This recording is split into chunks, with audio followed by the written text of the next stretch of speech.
I think we can all agree that Marvel Rivals is without a doubt one of the games of all time. You know, a game where you can do all sorts of things. Now, after doing all sorts of things for over 300 hours, one thing becomes painfully clear.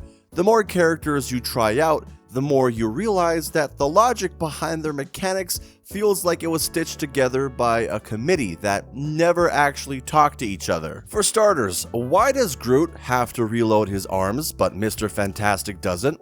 Like, what, do Groot's branches run on ammo now? Is climate change affecting him? Why doesn't Hulk have to reload his arms or have some sort of cooldown? He's the equivalent of an autistic child trying to punch you. Same with Wolverine. Now, Mr. Foreskin over here can just infinitely slap people around the map.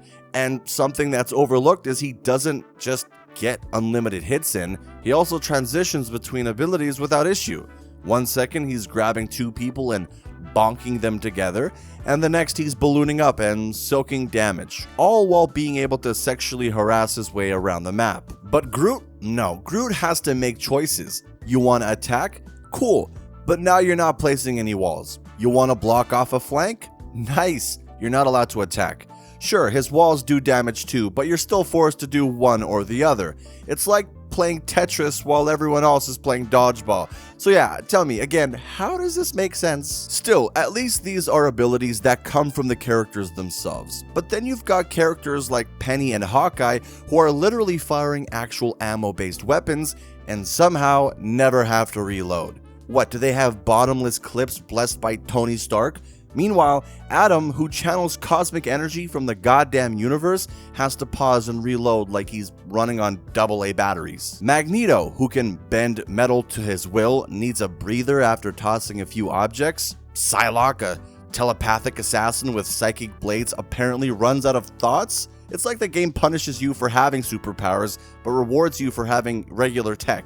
Come on. Of course, there are characters with abilities who don't have to reload, but the inconsistent logic behind why certain characters do have to reload and others don't is something I just can't wrap my head around. I'm curious though, was there a character you expected to play one way, but once you actually used them in-game, they turned out completely different? Let me know in the comments down below. And now let's talk about movements. So, I get why Spider-Man can't infinitely swing around the map. He's using web fluid, it runs out, makes sense. But then there's Venom. His webs come from the symbiote. It's not tech, it's literally part of his body. So why does he run out after one swing every 10 seconds or so? What's the excuse there? Does the symbiote get tired? Is it taking a union-mandated break? Maybe it's just feeling lazy and decides, nah, one swing's enough for now, which actually, knowing the Venom symbiote, that might actually be why.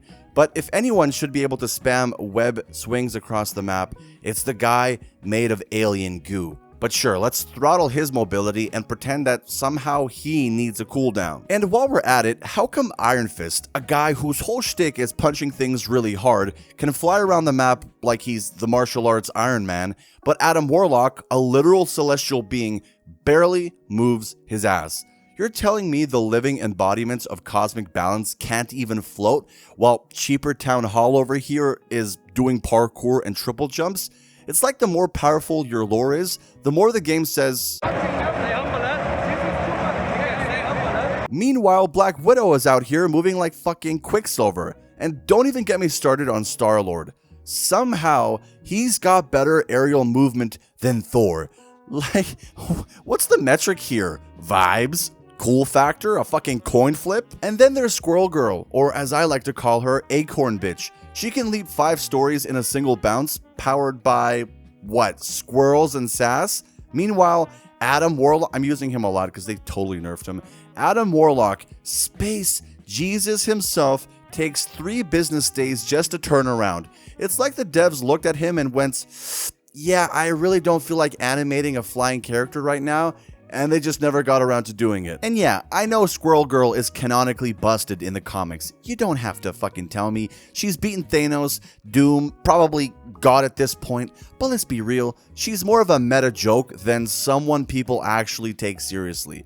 She's the kind of character that wins because it's funny, not because it makes sense. So I don't know who's running the movement logic at NetEase, but clearly someone just spun a wheel and said, yep, that's your movement speed. Perfect. But since I already mentioned Squirrel Bitch, let's talk damage. Why does Squirrel Girl's base attack do more damage than Hulk and Thor combined? Are we being dead ass right now? She is lobbing Hiroshima acorns from the backline, dealing 110 damage. And for what? Why?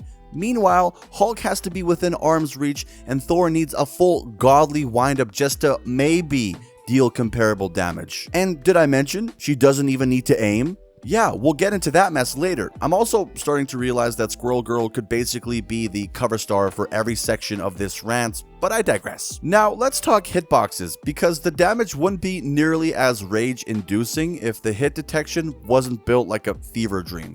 Spider-Man and Bucky easily take the crown for the most broken hitboxes in the game. I'd give the slight edge in sheer frustration to Bucky though, because with that grappling hook, that man is playing Portal. I've seen it curve around walls, slide through corners, and somehow still drag me back like I sent him to Hydra myself. I've even got a clip of it going straight through a wall and yoinking me from the Shadow Realm. And I still can't explain how it happened. Meanwhile, Spidey's uppercut, that thing has GPS tracking. I can be in another zip code and somehow this motherfucker still launches me into the air. And don't even get me started on Bucky's gun. You don't need to aim, just be in the general continent of your enemy and you'll probably hit them.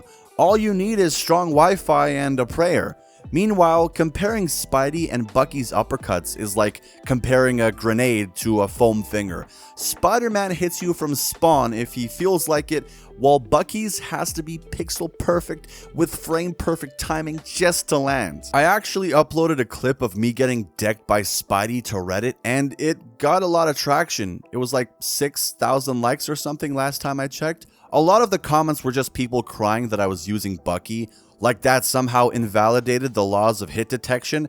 Doesn't matter who I was using, I could have been playing as Groot, Psylocke, or fucking Jeff, and the outcome would have been the same. And to be clear, both Bucky and Spidey are busted, just in very different ways. I get that Spider-Man's mobility needs some kind of trade-off, but come on, if you're gonna give him a hitbox the size of a small country, at least animate it to look like it connected. Right now, it feels like I'm just falling over from shame. Then there's poor magic.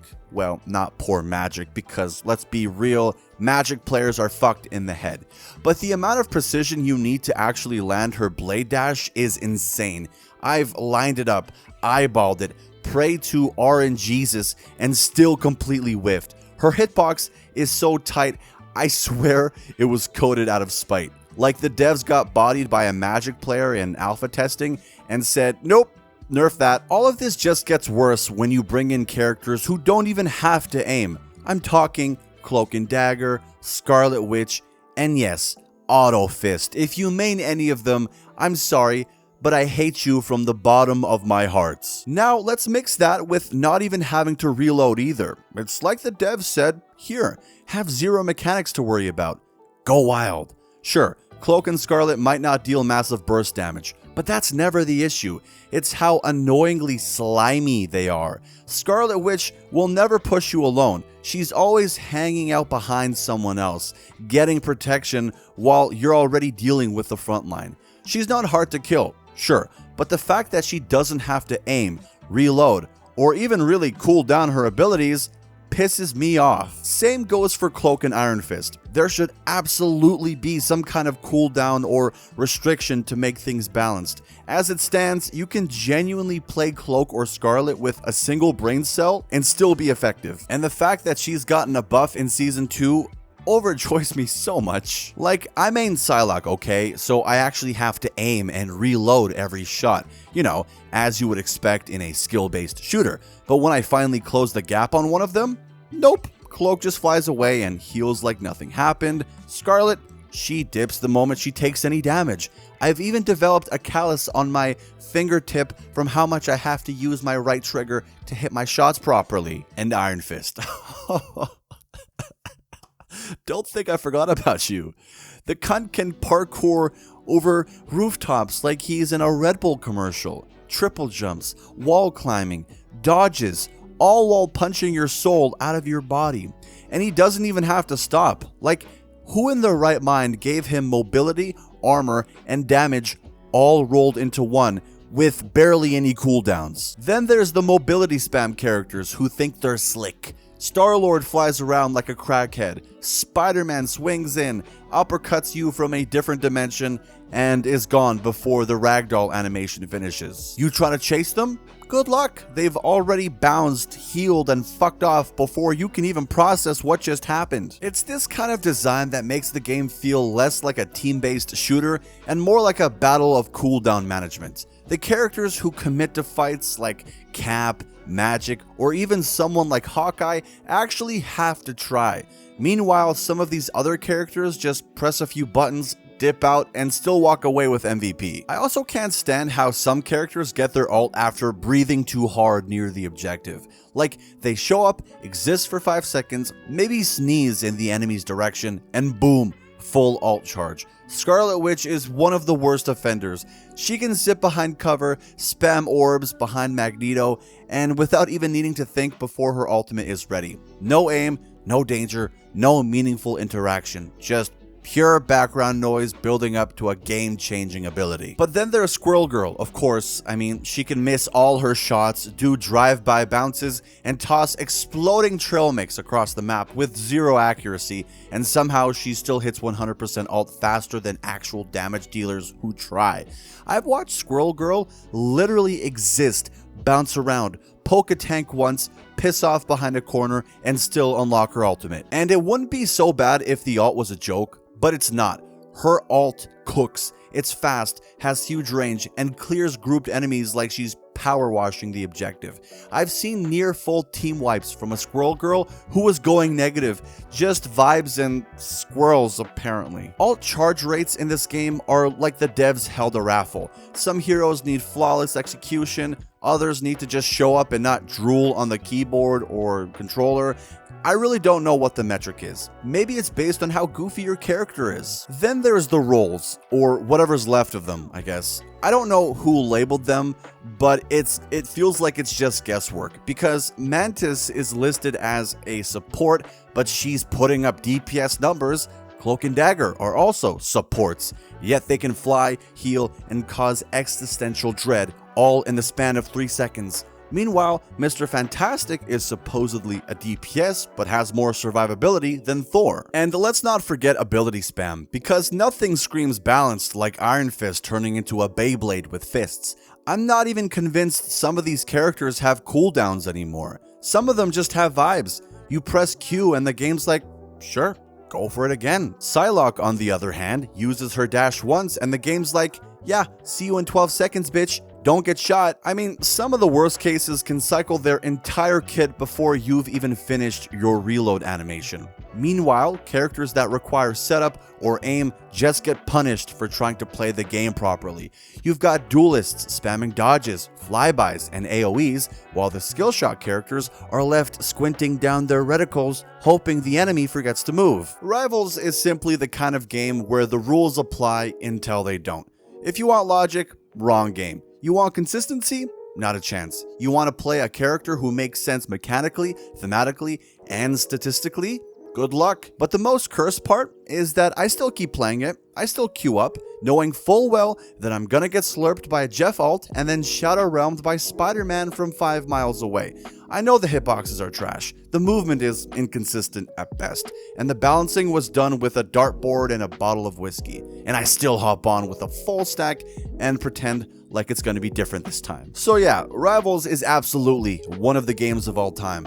A game where characters don't reload when they should, move like bricks when they're literally atomic perfection, or deal less damage because they're actually powerful in the lore. A game where squirrels win 1v1s against gods, and movement speed is decided by how many Red Bulls your character model looks like it drank. And you know what's the craziest thing? I'm still gonna keep playing it. I'll keep yelling, I'll keep getting hooked through walls, uppercutted from other dimensions, and web slammed by a dude who forgot to animate reloads. Because deep down, I know this game is stupid, but it's my stupid. This is the kind of game I have always wanted, and I'd rather spend time perfecting a character and adjusting to the mechanics than finding something else to do. Dating, who needs it?